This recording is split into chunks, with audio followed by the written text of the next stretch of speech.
Good morning, Mihir sir, and thank you for sparing time with me this morning and giving me an opportunity to learn you, sir. Thank you. You're welcome, and I am also thankful for interviewing me. Thank you, sir.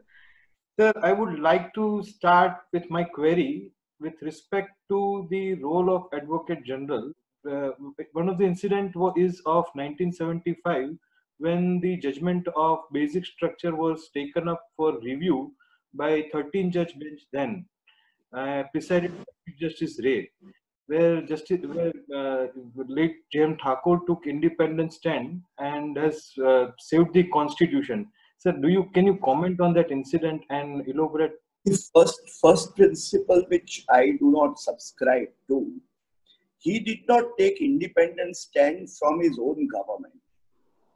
His government was taking an independent stand. He was the Advocate General of Janata Party government in Gujarat. Okay. So being that government was taking a contradictory stand with then central government, which was led by Congress I. Right. So he was not taking independent stand of his client. The client himself was taking an independent stand, and he was expressing that stand before the Supreme Court. On two occasions he did that. One was the occasion when the Keshavanand Bharti was sought to be reviewed, and second time he took a stand in favor of the Deti News in ADM Jabalpur versus Shivkant Shukla, where he supported the Deti News, which was quite contradictory to the stand of the Union government, where they were taking a stand that Deti News have no right pursuant to suspension of Article 21. Can an Advocate General take independent stand other than the views of the state government? And what is the role of the Advocate General under the Constitution? I do not subscribe that the Advocate General can take an independent stand. But whatever stand the state government gives him in writing, he can take that stand. He cannot take a stand contrary to his own client.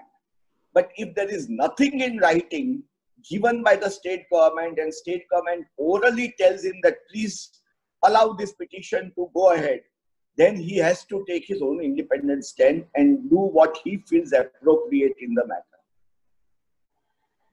Sir, there was one marathon matter which you appeared against J.M. Thakore, sir, which argument of which went for 15 days as per the records available.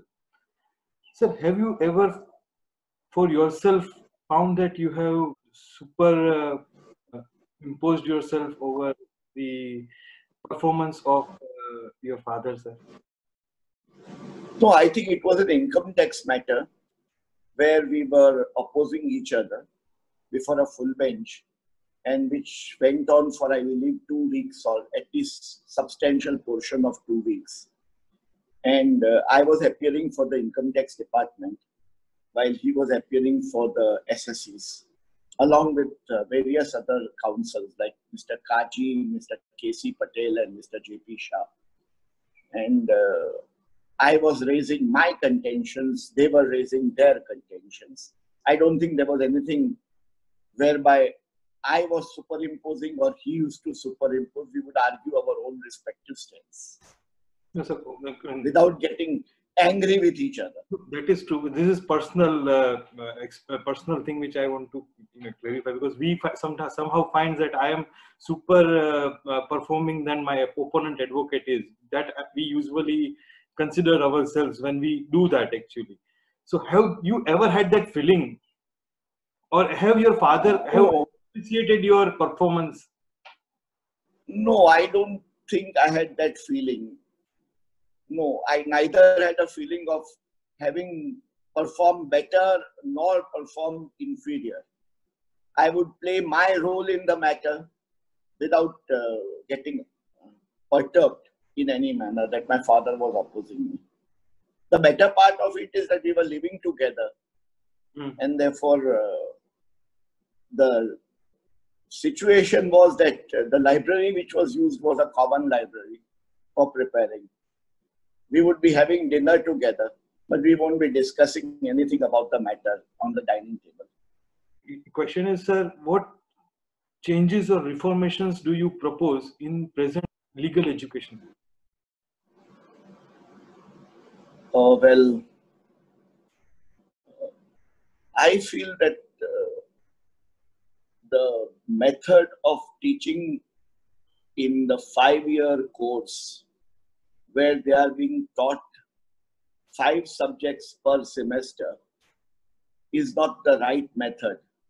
The basic laws have to be taught in a leisurely manner where they thoroughly understand those basic laws. By basic laws, I mean the Contract Act, the Constitution, the law of property.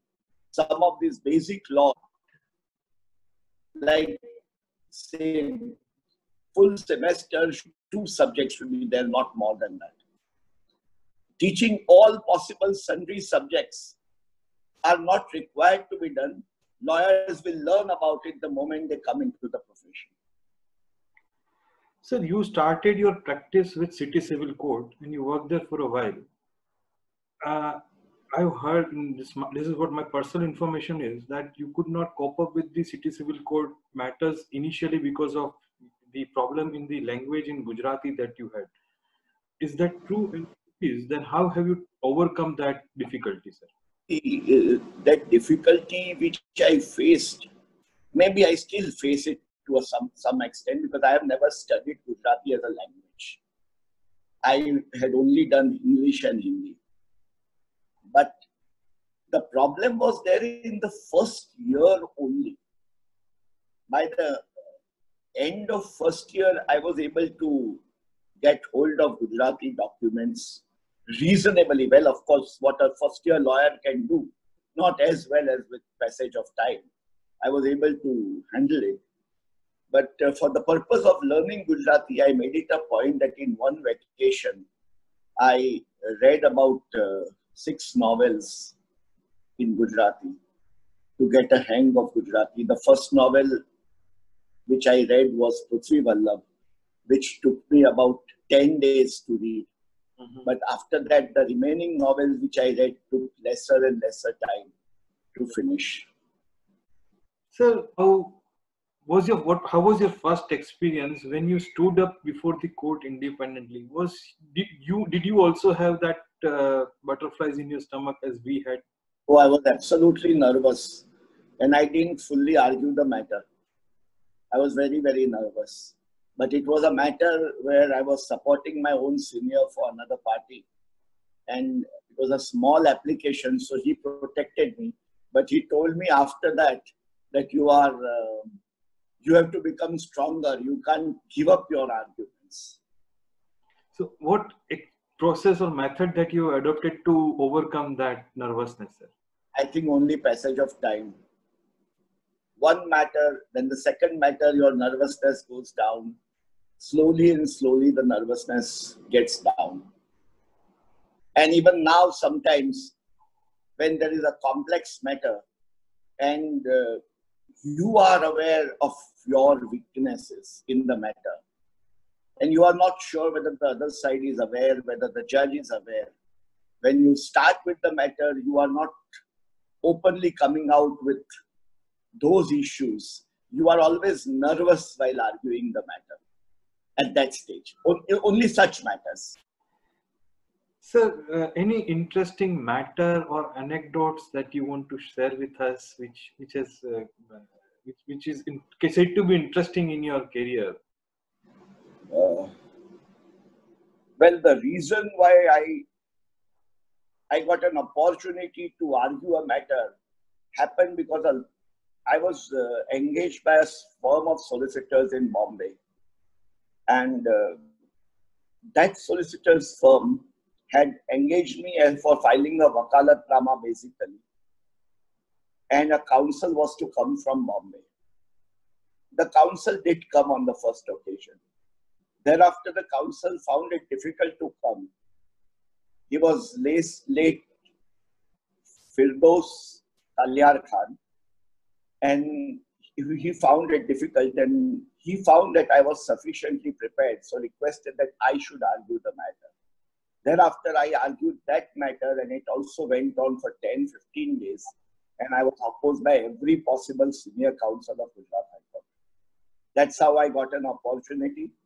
This resulted in large number of other matters coming to me. Sir, whom do you construe idol of yourself, your idol or mentor? I believe my seniors, both the seniors and their hardworking habits, which I have substantially adopted, if not wholly. I do not say that I am as hardworking, but still both of them were very hardworking, and that practice was imbibed by me from them. Sir, what do you expect from an advocate briefing you? Well, one thing which I expect and which I hardly get is a complete, detailed list of events. And this is found wanting in most of the lawyers who brief me, and I have to myself prepare that list of events. So what method do you adopt to prepare a matter? I think I answered that. I first of all prepare a complete list of events. If I have to, I am arguing a matter alone. I am not drafting the matter. I used to draft the matter. I will tell about it a little later. Right. I would prepare a complete list of events.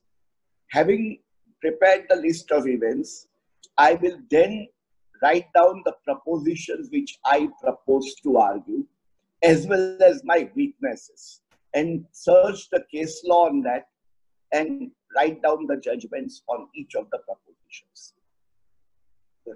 And you were to tell when you were to draft. So please tell us that as well. If I draft, I would again prepare, the papers would come from a client. True. At the relevant point of time. And I would arrange the papers in a sequential order. Or I will prepare a list of dates in a sequential order, chronologically. After having done that, I will search the law on the point. And after noting down all the relevant judgments, I would start dictating the petition in the High Court. Sure. Even for a suit, I would do the same thing. Sir, what other hobbies you have and how do you pursue them simultaneously with your profession? Well, there are two types of hobbies which I have.